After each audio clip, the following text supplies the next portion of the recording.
Si te pudiera resumir décadas de dar terapia en 3 palabras, serían: amiga, date cuenta.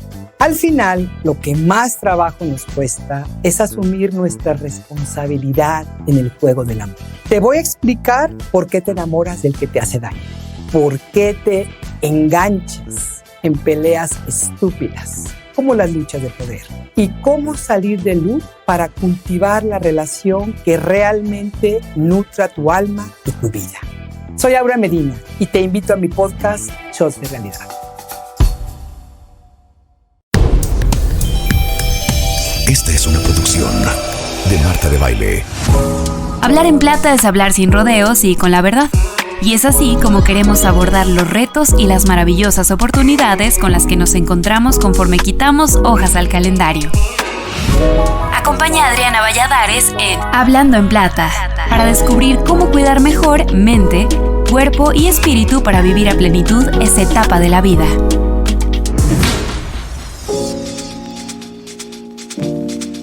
Hola, bienvenidos a Hablando en Plata. Soy Adriana Valladares y les agradezco que nos escuchen como siempre. Hoy tenemos el honor de conversar con Iñaki Ortega, coautor con Antonio Huertas del libro La Revolución de las Canas, la cual, afirman ellos, traerá un cambio radical porque permitirá, entre otras cosas, que millones de personas en esta etapa de la vida sigan trabajando, ahorrando, creando y consumiendo. Esto hará posible seguramente que nazcan nuevas industrias para servirles y nuevos emprendedores, muchos de ellos personas senior, que encuentren oportunidades donde nadie pensó que podía haberlas. Iñaki Ortega es doctor en economía y profesor de universidades de hace más de 25 años. Actualmente es consejero asesor del Centro de Investigación Agenomics, y espero haberlo pronunciado bien, de la Fundación Mafre. Además de ser profesor en la Universidad Internacional de La Rioja, donde por cierto obtuve mi maestría. Es articulista habitual en los periódicos de mayor tiraje en España y autor de 7 libros, entre ellos el que hoy nos ocupa. Iñaki, muchísimas gracias por aceptar nuestra invitación. No, muchísimas gracias a ti, Adriana, por ocuparte de este asunto y por intentar que más personas en México y en todo el mundo sepan la suerte que tenemos de vivir en este momento histórico los que tenemos canas. Sí, sin duda. Y me gustaría empezar por el principio. Me encantó el nombre del libro, pero tiene muchas implicaciones. ¿Qué es la revolución de las canas? Cuando pensamos en la palabra revolución, nos viene a la cabeza cambios radicales, momentos disruptivos, situaciones en las que hay un antes y después, hitos históricos. ¿Acaso no es un cambio radical lo que está pasando con la edad? Si hoy hay 2 grandes tendencias en todo el mundo, megatendencias, una es la inteligencia artificial y otra es la demografía. ¿No es disruptivo, no es revolucionario que hayamos ganado la vida 30 años? La gente durante los últimos 2000 años, 3000 años, de media se moría a los 40 años, a los 50 años. La esperanza de vida de nuestros abuelos y bisabuelos era 20 años menos que la que es ahora. La esperanza de vida de Estados Unidos es parecida a la esperanza de vida de Argelia. ¿No es disruptivo?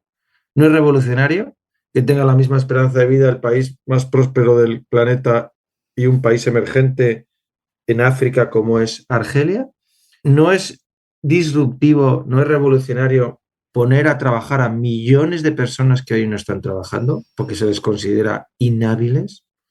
¿No es revolucionario poner a ofrecer bienes y servicios a millones de personas que hoy consideramos que tienen sus necesidades cubiertas y no es verdad, no la tienen? ¿No es disruptivo acaso que cumplir años hoy sea una bendición frente a antaño que era una maldición? No hay que olvidar que a lo largo de la historia, ser mayor, ser anciano, cumplir años, era sinónimo de pobreza, debilidad, fragilidad. Si tú cumplías años, llegabas a los 50 años, a los 60, Que ya era mucho. que era muchísimo, eras pobre, porque ya no podías trabajar muchas veces porque tus fuerzas no te daban más No existía un sistema de pensiones, de subsidios, por tanto estabas condenado a la beneficencia de la familia. No es disruptivo, no es revolucionario que hoy cumplas 60 años, tengas salud, tengas ingresos, tengas un sistema de pensiones casi universal en todo el mundo y además te sientas con fuerzas para hacer cosas. Y ganas. Eso es la evolución de las canas. Y ganas. Entonces, estas reflexiones se convierten en qué que los motiva a escribir en el libro. Piensan esto y dicen, oye, tenemos que escribir de esto. Bueno, esto también, como muchas cosas en la vida, hay una parte de serendipia, de casualidad. Casualidades que se convierten en causalidades. El coautor del libro es Antonio Huertas, presidente de Mafre, y Antonio y yo nos encontramos en una cita en el Palacio Real de Madrid, porque el rey de España recibía al presidente de Paraguay. Y entonces pues fuimos los dos, nos sentamos juntos y comenzamos a hablar sobre las canas y nos dimos cuenta de que yo desde el punto de vista académico y sobre todo él desde el punto de vista empresarial estábamos de acuerdo, nos empezamos a intercambiar ideas, las ideas pasaron a párrafos, los párrafos a borradores y finalmente pues un editor aceptó nuestro borrador y aquí estamos, vamos por la edición creo que 20 o 18 del libro y muy contentos. No sé si ya lo sacaron porque no lo encontré, pero en audiolibro creo que estaría padrísimo tenerlo.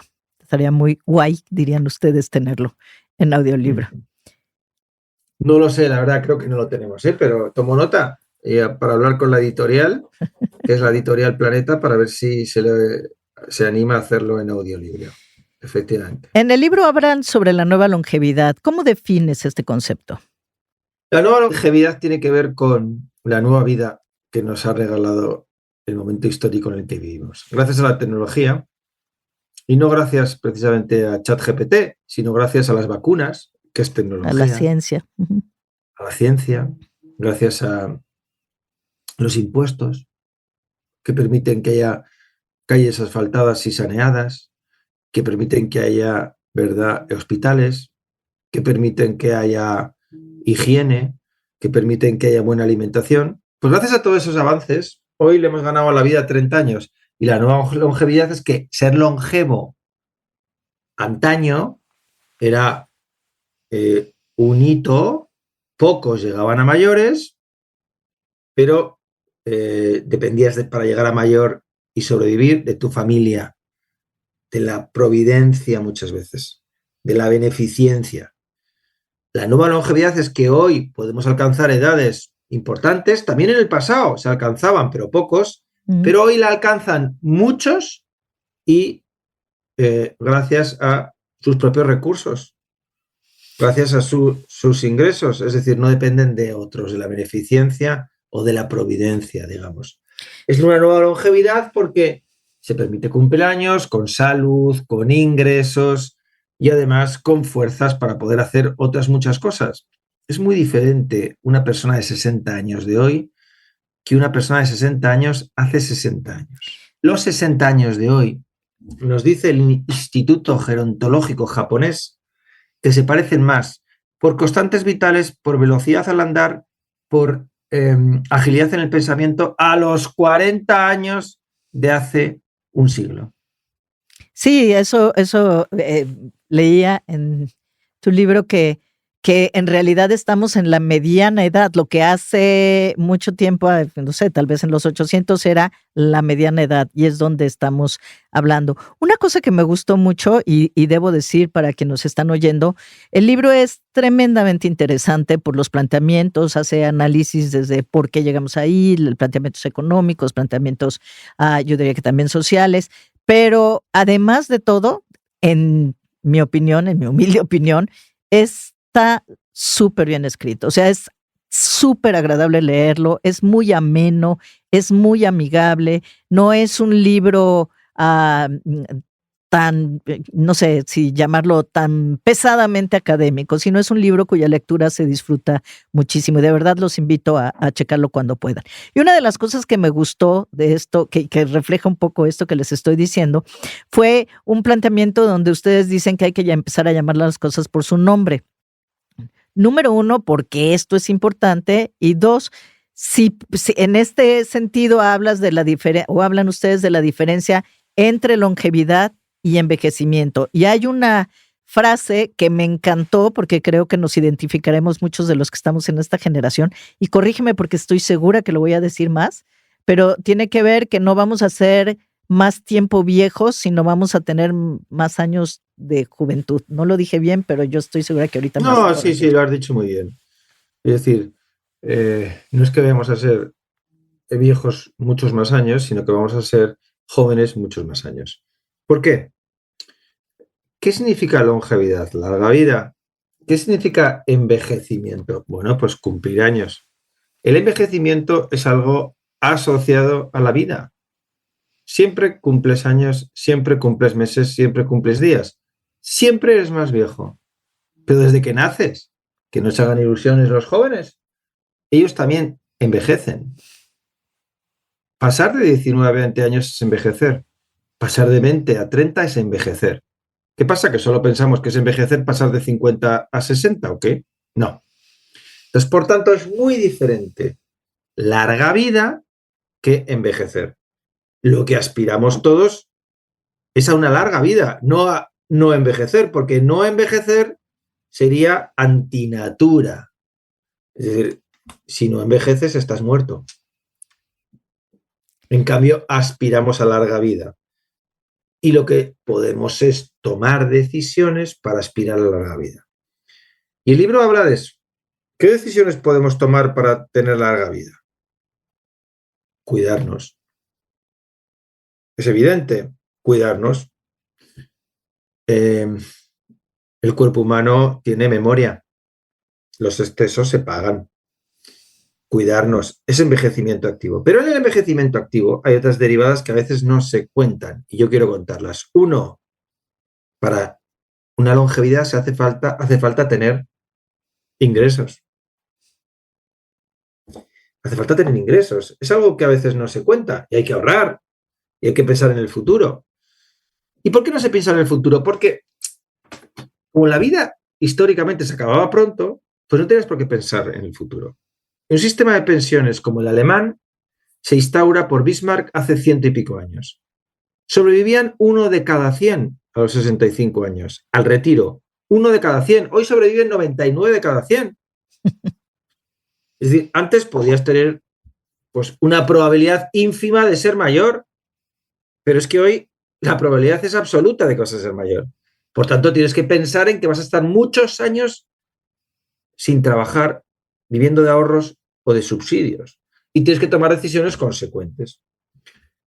Además, por tanto, de cuidarse, tener ingresos. Y por último, muy importante, mata más la soledad que cualquier enfermedad.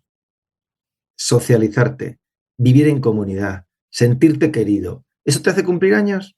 Y eso, en esta vida, se llama trabajo, se llama voluntariado, se llama estar insertado en la sociedad. De la manera que quieras, trabajo remunerado o no remunerado, pero por eso animamos en nuestro libro a que la gente siga trabajando, alargue su vida laboral en voluntariado o en trabajo remunerado todo lo que pueda, porque además, si lo hacen, tendrán menos enfermedades.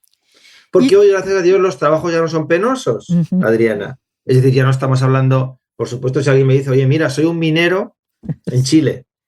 Bueno, por supuesto, no alargues tu vida laboral. O soy un pescador en la Antártida. No alargues tu vida laboral.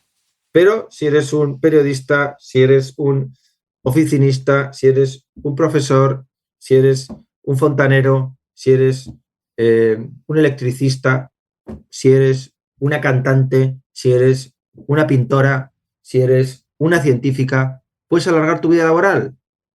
O, como en muchos países, como en Alemania, alargar la vida laboral con menos horario. Ujú. Yo ya no quiero trabajar 8 horas de periodista. Yo ya no quiero trabajar 8 horas de profesor. Bueno, pues trabaja 2 horas. Pero la tiene que permitir el Estado, la ley, la norma, porque eso te permitirá a ti estar más conectado con la sociedad y vivir más años y vivir con más salud.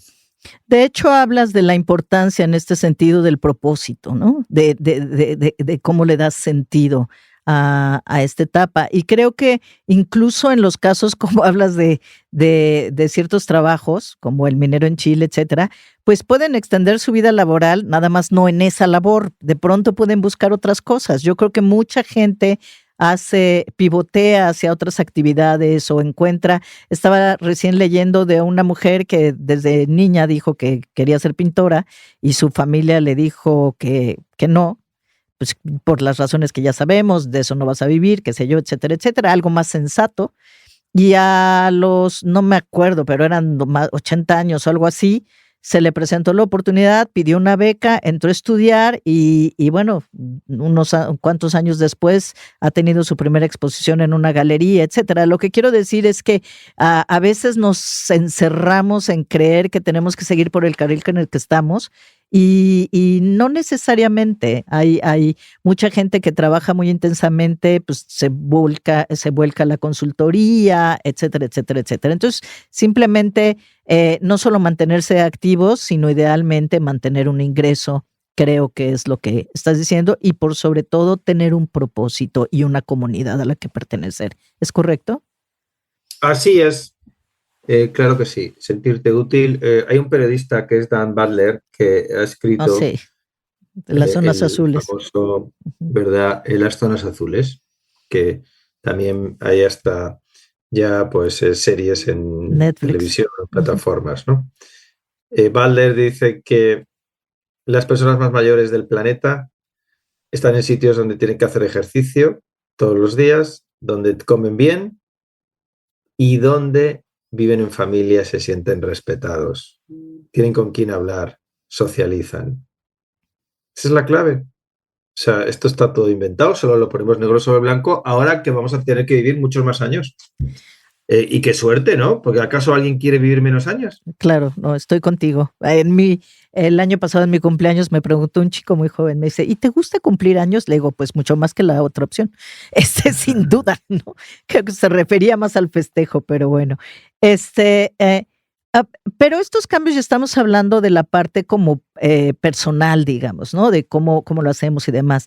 Pero esto también representa este cambio y esta nueva longevidad es un reto para las sociedades. ¿Crees que están preparadas para esta revolución demográfica de personas mayores, activas y con calidad de vidas? ¿Qué cambios traerá en la sociedad? Bueno, en todos los escenarios, políticas públicas, etcétera, esta revolución.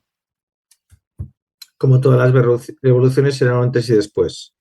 Es decir, tendremos que adaptar las normas. Y esto es duro, pero el retiro será más tarde. Si estamos mejor, el retiro será más tarde. Tendremos que adaptar las normas para quizás trabajar menos horas. El famoso sueño de jornadas laborales de 3 días a la semana, 2 días, llegará para una edad determinada.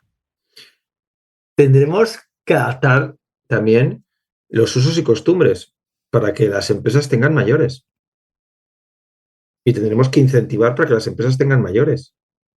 ¿Acaso tiene sentido una empresa que su principal clientela son los mayores no tenga mayores?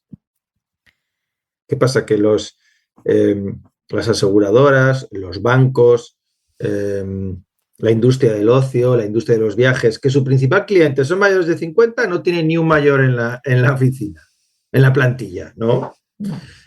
También tendremos que adaptar la cultura, porque seguimos pensando en emprendedores en jóvenes, seguimos pensando en la juventud y adoramos la juventud, cada vez hay menos jóvenes. Tendremos que adaptar las carreras y los grados y la formación, porque sigue habiendo tanta oferta universitaria para educación infantil, puericultura, pues si no hay casi niños.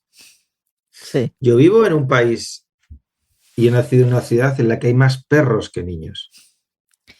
Sí, la tasa de natalidad creo que ya es negativa, ¿no? En muchos sitios sí. Entonces, de mi país, ¿por qué seguimos estudiando educación infantil? Pues igual lo que hay que estudiar es Silver Economy. Lo que hay que estudiar es economía plateada. Lo que tenemos es que construir capacitaciones para que la gente trabaje para los mayores. El país, uno de los países del mundo donde más se benefician de todo esto es Estados Unidos. Piensen en sus vecinos del estado de Florida. Ujú. ¿Acaso en Florida alguien no quiere trabajar en la industria de los mayores? Por supuesto. Es que Tú quieres trabajar para que los mayores vengan y paguen sus impuestos en Florida, para venderles productos, para ofrecerles medicamentos, para ofrecerle un apartamento, para ofrecerle un gimnasio para mayores, para ofrecerle una bicicleta para mayores, para ofrecerle un móvil, un celular para mayores, Y para no, ofrecerle y no es ningún acompañamiento. altruismo, es un mercado de Es un un mercado, tamaño que es lo que hace sostenible enorme todo y esto. creciendo cada vez. O sea, las proyecciones son que va a ser el segmento el motor del consumo en el futuro. Por lo menos por un tiempo, si no cambian las tendencias. Entonces, ignorarlas no podría estar más de acuerdo con lo que dices, porque alguna vez platicaba con alguien de marketing y me decía, bueno, es que toda la publicidad va dedicada a los jóvenes o a los niños porque así los tienen más tiempo. Le dije, perdóname, pero los niños de 0 a 5 años, lo que consumen lo dejan de consumir a los 5 años. Y hoy hay más personas mayores de 60 años en el mundo que niños menores de 5. Entonces, no me pueden decir que no es un mercado atractivo. Y yo creo que ha costado trabajo que se reconozca esa tendencia y ese cambio y esa revolución de la que tú hablas que está sucediendo, ¿no crees? Así es, solo que es normal que cueste mucho. Es normal que todavía, pues, porque se ponen de acuerdo muchos factores, ¿no? Y sobre todo, pues, pensemos en el trabajo de los mayores. ¿Quién se pone de acuerdo? Se pone de acuerdo los propios mayores que quieren retirarse. Se ponen de acuerdo los empresarios que quieren quitarse ese activo porque es caro. Se ponen de acuerdo los propios sindicatos porque creen que están defendiendo a los mayores, consiguiendo que se retiren. Es decir, todo el mundo está de acuerdo. Los jóvenes están de acuerdo que se retiren los mayores porque creen que ellos van a conseguir trabajo antes por ese puesto que desocupan. Todo el mundo de acuerdo. Y la realidad es que, mientras tanto, pues se pierden las oportunidades de tener a mayores trabajando, que eso es un dividendo que se dice demográfico. Es muy sencillo, todo el mundo lo va a entender. Una economía está basada, básicamente, la riqueza de una economía en varios elementos: el consumo privado, el consumo público, el trabajo y las exportaciones menos las importaciones. Es una regla básica de la demanda agregada. Si ponemos más personas a trabajar, la economía crece más. Así de sencillo. Por supuesto, además habrá más consumo privado, pero habrá más personas trabajando. Por tanto, más riqueza. Hagamos eso y no lo contrario, que es lo que estamos haciendo y en lo que parece que todo el mundo se pone de acuerdo y sin echar un vistazo, como tú decías, Adriana, a los datos económicos. No hay mercado que esté asegurado el crecimiento como el de los mayores. Sí o sí va a haber más mayores en todos los países del mundo, en todos. Pues parece que todos queremos estar en mercados que crezcan, ¿no? Sería lo lógico, ¿no? Oye, hablan en el libro del talento senior. ¿Podrías platicarnos un poco más de esto y cuál es su importancia, la importancia de que, bueno, eso ya de alguna manera lo dijiste, de que las personas mayores sigan participando, pero ¿cuáles son los beneficios para las empresas? ¿Por qué no lo ven hoy? Pero también para la sociedad de seguir incorporando a las personas en el mercado laboral. Porque hay mucho prejuicio y esos prejuicios están basados en culturas milenarias. Tú piensas que los mayores están obsoletos a partir de una edad. Piensas que los mayores están débiles a partir de una edad. Piensas que los mayores te van a dar problemas a partir de una edad. Porque eso ha sido siempre así en la historia. Pero es que ahora no es así. Es que ahora una persona de 50 años le quedan 20 años perfectamente de vida saludable. ¿Qué haces con él? Lo retiras a los 50. O una persona de 50 años, ¿por qué va a ser obsoleto? ¿Qué pasa?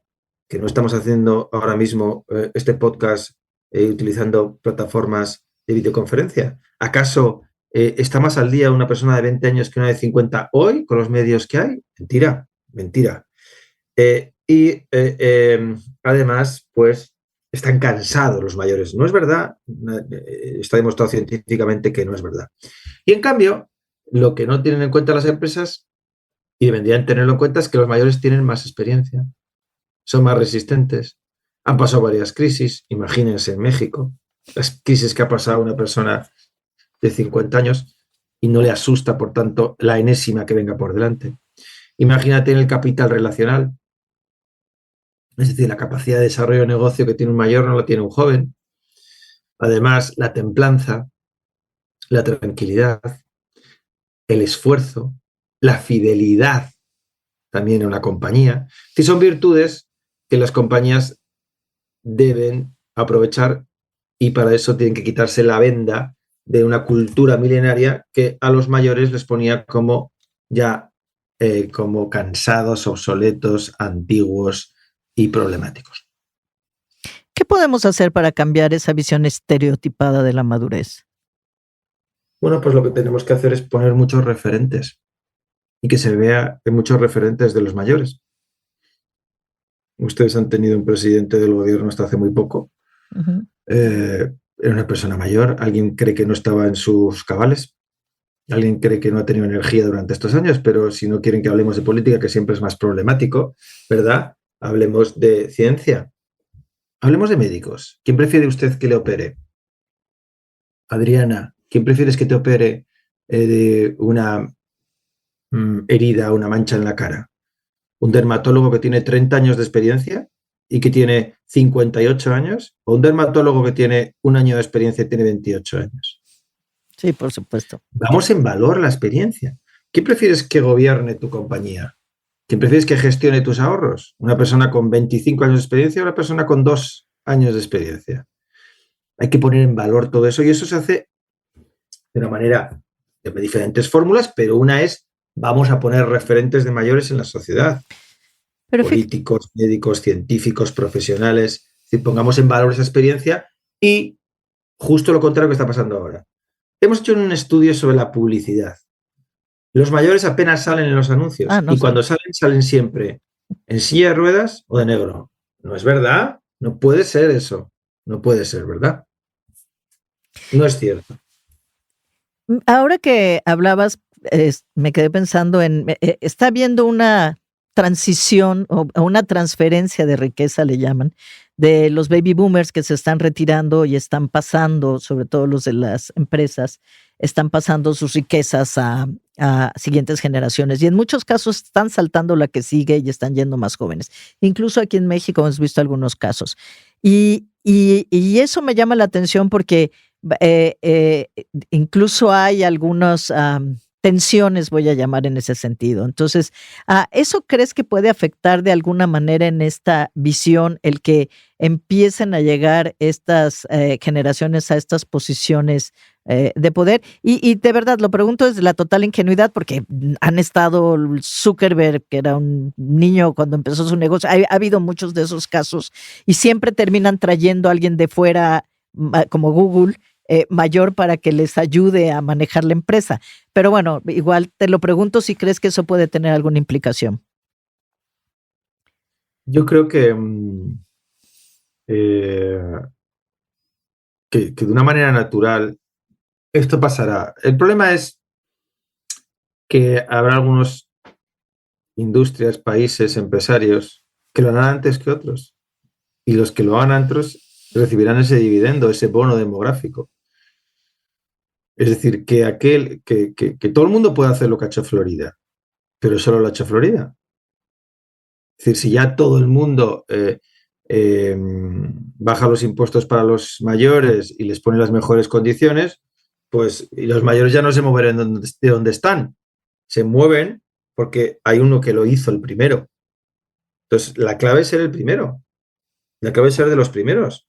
Y aquellas empresas y aquellos países que lo hagan primero recogerán los réditos de este bono demográfico. Y es interesante que sí, que esto que dices del bono demográfico. Fíjate que por ejemplo, cuando hablabas tú de los seguros, el que no hay financiamiento, si quieres apoyo para emprendedores, no hay cuando llegas, es más, no hay créditos a partir de cierta edad. Estaba oyendo que a los 65 años las aseguradoras consideran, creo que le llaman muerte técnica, porque ya no quieren asegurar, etcétera. Pero ustedes hablan de un concepto súper interesante, que es la edad prospectiva, si lo estoy diciendo bien, y eso es también creo que muy, muy importante, porque hace esa diferenciación de la que en algún momento hablabas, de no puedes poner a rajatabla a todos por una edad cronológica en Claro. una situación, y entonces decir, bueno, tú ya no tienes seguro a los 65 años o te va a costar algo impagable porque cumpliste 65, independientemente del estado en el que llegas, la situación que tengas, etcétera, etcétera. Y creo que eso es parte de lo que viene ahí en este tema. No sé si puedas platicarnos sobre este concepto. Todo el mundo lo va a entender de una manera muy sencilla, porque nos va a recordar también a la pandemia y a la COVID-19, y en el que había pues normas, los mayores no pueden salir a la calle, los mayores tienen que tener mascarilla. Muy bien. ¿Acaso es lo mismo un mayor de 60 años que tiene una salud de hierro que un mayor de 60 años que tiene múltiples patologías? No es lo mismo. ¿Acaso un señor de 60 años que hace deporte, que está sano, necesita más protección que una persona de 34 años o de 25 que es obeso, que tiene multimorbilidad? No, dependerá de los casos. Es decir, no discriminemos a las personas por su edad, porque eso es injusto y se llama edadismo, que ya lo incluye el diccionario. Lo que tenemos que ver es las circunstancias personales de cada uno. Eso es lo que aspiramos en una sociedad libre como la que vivimos. No me puedes etiquetar solo por la edad, ¿no? Yo tengo una edad, pero tengo una salud, tengo una experiencia, tengo un trabajo, tengo una responsabilidad. Aún así, se habla de edad prospectiva. Y es que ya no somos mayores a los 65, sino seremos mayores 10 años antes de la esperanza de vida. Si la esperanza de vida, pues en su país es 70 y muchos, pues no te haremos mayores hasta los 60 y muchos. En el caso de España, la esperanza de vida es 85, no me haré mayor hasta los 75. 10 años antes de la esperanza de vida, es decir, no puedo mantener una actividad plena hasta 10 años antes de que se supone que voy a fallecer. Y eso permitirá adaptar mejor las circunstancias y que, bueno, pues que nadie te discrimine por edad, porque lo que tienen que ver es tu capacidad, y tu capacidad hasta 10 años de la esperanza de vida se mantiene intacta. Difícil que otros lo reconozcan, me parece. O sea, cuesta trabajo convencer. Hablas tú, ¿es mito, el mito de Cassandra? Yo creo que vamos por ahí diciendo, y si nos platicas de qué se trata, pero vamos diciéndoles, es esto y esto va a pasar, pero puedo hacerlo, etcétera, y no nos creen, ¿no? Así es muy difícil que... Platícanos cómo lo han vivido ustedes este mito de Cassandra, qué es y cómo lo han vivido en su proceso de esta historia. Bueno, básicamente se acuerdan todos ustedes que en la mitología griega, bueno, pues Cassandra recibe una condena, que es que nadie le crea, que hablará todo lo que quiera, pero nadie le cree y que todo el mundo va a pensar que miente, ¿no? Entonces para ella es una maldición. Nosotros hemos sentido, los autores a veces que éramos como Cassandra, porque nadie nos creía, nos miraba con simpatía, pero nadie nos creía. Y nadie cree que esto es una bendición. Y solo piensan en que más mayores son más gastos hospitales, más gastos de medicina, más gastos de pensiones. Pero la realidad... Que eso me lleva a este punto que ustedes mencionan y que lo percibo en la obra, es su visión es una visión, no sé si llamarle positiva o optimista, porque es realista, pero es optimista, ¿es correcto? Es Realista, absolutamente. Todo el libro está lleno de datos. O sea, es realista. Pero no es deprimente, no sé cómo explicarlo. No, claro, Es bueno, muy por supuesto. positiva, No es muy... es positiva, pero no es optimista, es un optimismo infundado. Ujú. Es realista. Y luego es profundamente positivo el libro. Es decir, tú lo que quieres, lo que nosotros pretendíamos es que lo que sentimos nosotros al cumplir años lo sienta mucha gente, e incluso los que ven lejanos la edad de las canas. Y que es una bendición, es una maravilla cumplir años. Y entonces, pues, en este cuarto de hora de la historia, claro, no me hubiera gustado pues cumplir años hace 300 años, ¿no? Porque igual era una condena cumplir años o no morir. También hablamos de algún mito, ¿no? También en griego, de un dios que le condenaron a no morir nunca, ¿no? Porque él pidió un deseo. En principio era un amante de un dios y entonces pidió un deseo, pide lo que quieres. Y el deseo que pidió es no morir nunca. No morir nunca. ¿Qué pasó? Que envejecía. 100 años, 200 años, 300 años, cada vez más arrugado, cada vez más encorvado, cada vez con una vida más difícil, porque cumplías años, no morías, pero envejecías. Y el mito dice que acabas como una cucaracha, ¿no? Diciendo, mátame, mátame. Lo que tenía que haber pedido es no morir, sino no envejecer. Esa sería la clave. Pero bueno, bromas aparte o mitos aparte, nosotros estamos parando de alguna manera ese envejecimiento y alargando la juventud. Por tanto, pues vamos a ver la oportunidad que supone este hecho, que lo es para quien sepa aprovecharlo. Y será positivo en la medida de cómo se gestione, ¿no? Cómo se maneje. Puede ir para cualquier lado.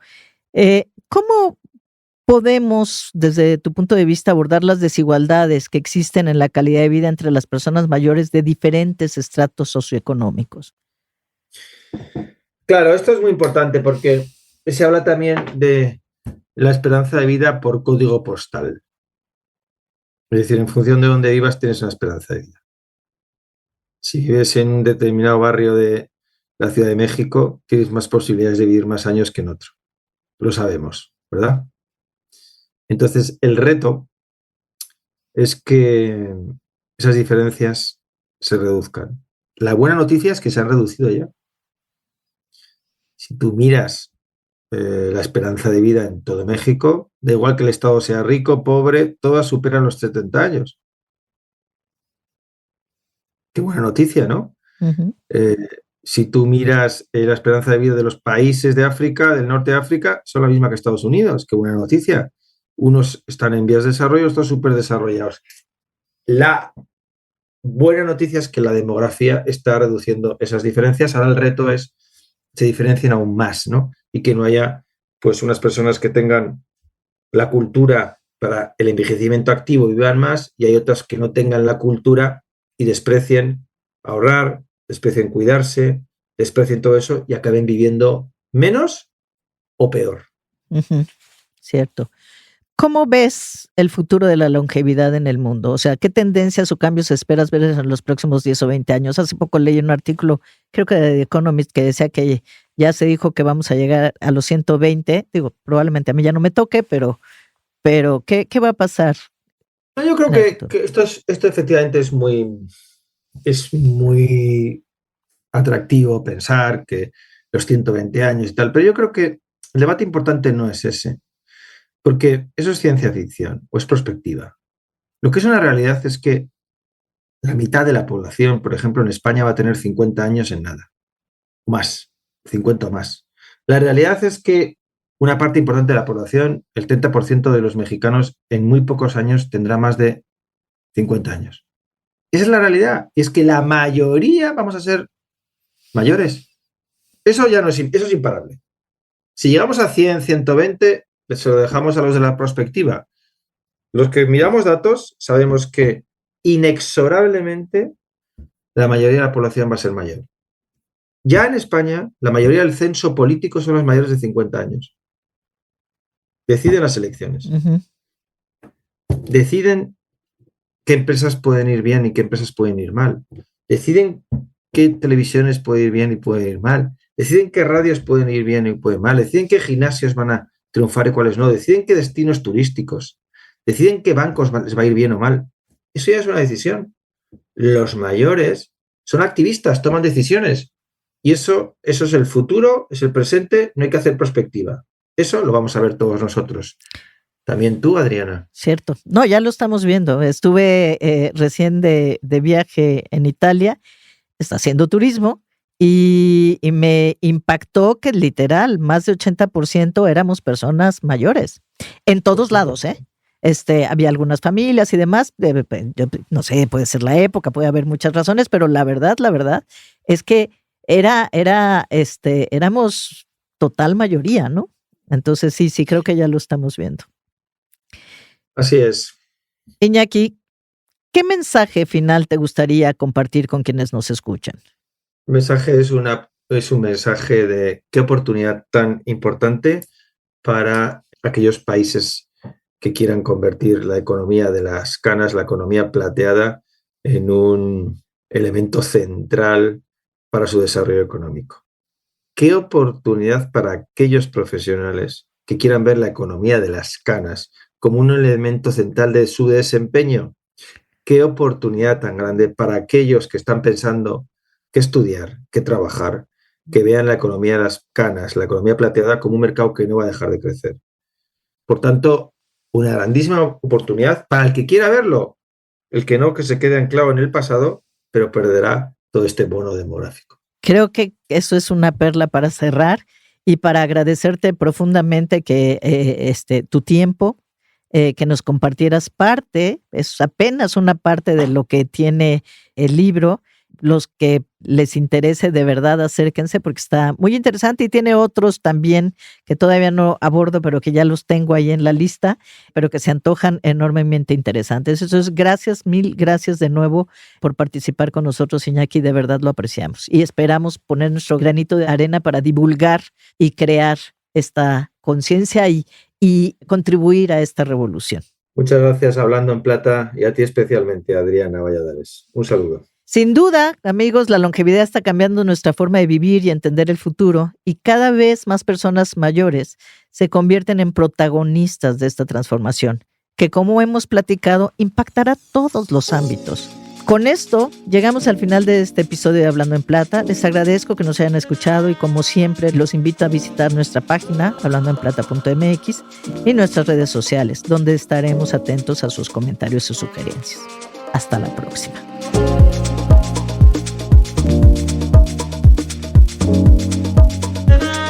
Hablando en Plata, con Adriana Valladares. Esta es una producción de Marta de Baile.